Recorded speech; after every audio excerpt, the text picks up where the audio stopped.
Hi guys, welcome to my Learning to Cook series. So today we're going to make a coriander chutney chicken, and today's recipe comes from Mira Soda, from a cookbook made in India. It just feels very authentic and real, something I traditionally haven't eaten here, at least in the restaurants here in the UK. So I'm pretty excited, and let's get into it.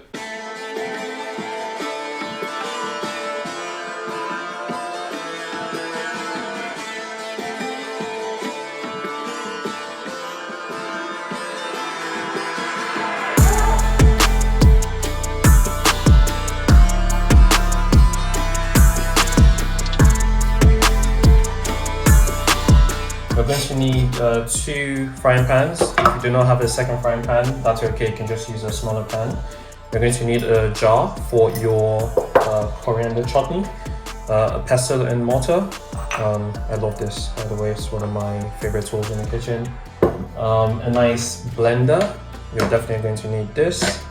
And finally, you're going to need a chopping board and a good sharp knife as well. So that's pretty much it. Okay, for your ingredients, you're going to need 3 small chilies, 1 small green chili as well, ginger, about 100 grams of coriander, 2 lemons. You're going to need some peanuts, about 60 grams, not salted, not roasted. Do not do as I did, so I got cashew nuts instead. Some salt, 2 onions, about 6 garlic cloves, about 800 grams of skinless chicken thighs, ground turmeric, and lastly, you're going to need some rapeseed oil. If you do not have rapeseed oil, you can definitely use sunflower oil. That's a good replacement. So the first thing we're going to want to do is wash our coriander. So what you want to do is fill a bowl with cold water, put your coriander in it and just swerve it around. You can also run it through cold water under the tap as well. So at this point, you want to make sure you shake off the excess water from your coriander and just chop everything off. Just roughly chopping the leaves and the stems. Make sure you have the stems included. We do not want to waste any parts. This is going to go into the blender, so it does not have to be perfect, but you just want to break it down as much as you can. So I want to say at this point, we're now going to add our other ingredients into our coriander mix in the blender. So we're going to need 2 or 3 small green chilies. So I'm just going to slice that. Doesn't need to be anything fancy. Just a good chop as well. This is all going to get blended in your blender. You're also going to need about 4 tablespoons of lemon. I'll count that as probably 1.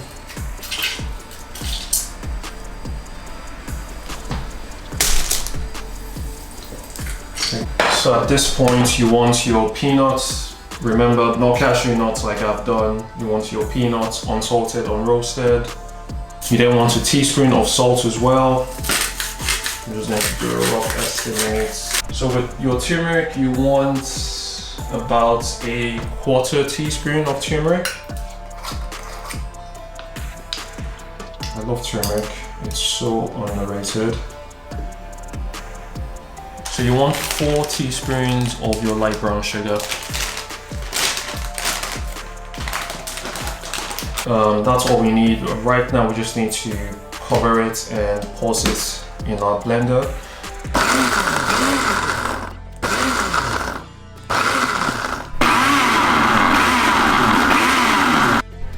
That is what I'm looking for. Our coriander chutney is already prepped. I've just put it in the fridge while we prepare the base ingredients for our curry. So the next thing we're going to do is just roughly chop our ginger. Doesn't have to be anything fancy because we're going to mince this into a nice paste in our pestle and mortar. Yeah, this is exactly what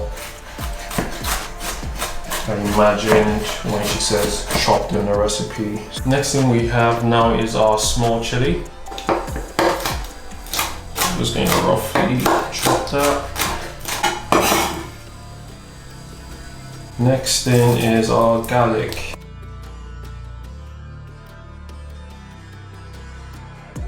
Doesn't matter if it crumbles this way, it's all good. It's exactly what you want. You know, a meal is going to be banging when you're using garlic. Garlic is like the garlic is like the sexy in food. Pretty straightforward. We just want to roughly chop these up, just looking for nice juicy chunks, you know. So I just checked the recipe book and it said about 2 to 3 or 2 by 3 centimeters.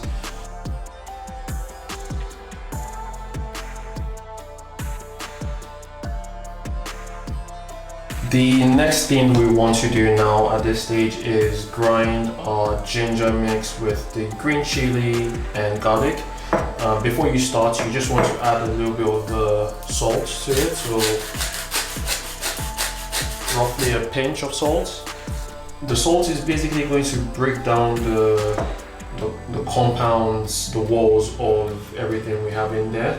And what you want in the end after grinding is almost like a pasty consistency. The next thing you need to do is put your frying pan on a medium heat before you then add your oil. So we're going to add 2 tablespoons of rapeseed oil, or sunflower oil if you prefer. Add our onions. Yeah, you want that sizzle. Perfect.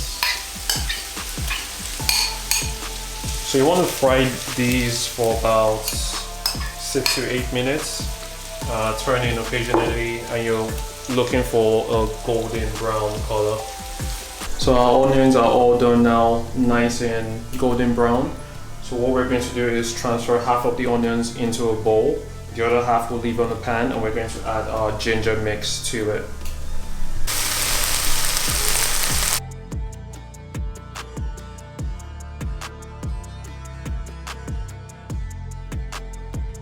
The colors are just beautiful.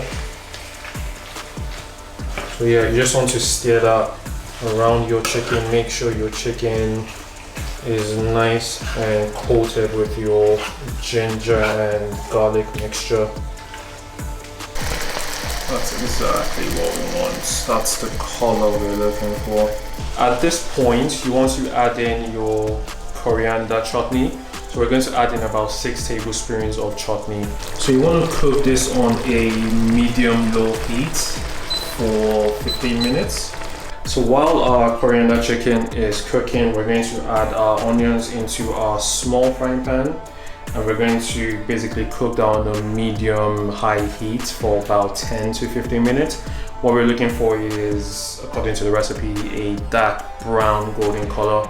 We want that sweet caramelized onion taste, basically, because we're going to add that on top of the chicken coriander. While the chicken continues to cook, I'm just going to add half a pinch of salt, thereabouts, here and there, to taste the chicken and the curry, to make sure it's to my liking.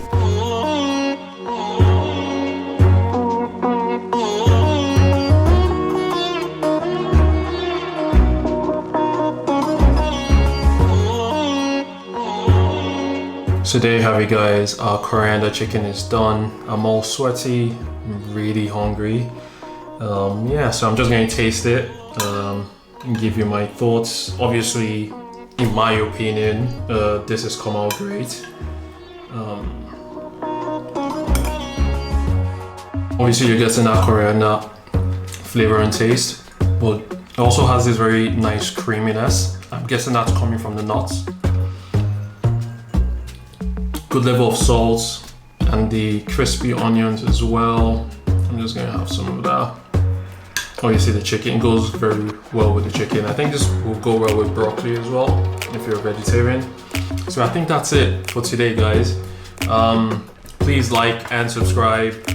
Let me know if you had made this any differently. If you've made this before, let me know. Give me your feedback. That would be great. And if you would like me to make anything else, something either baking or just cooking from a type of cuisine or country, let me know in the comment section, and I'll see you next time. Peace.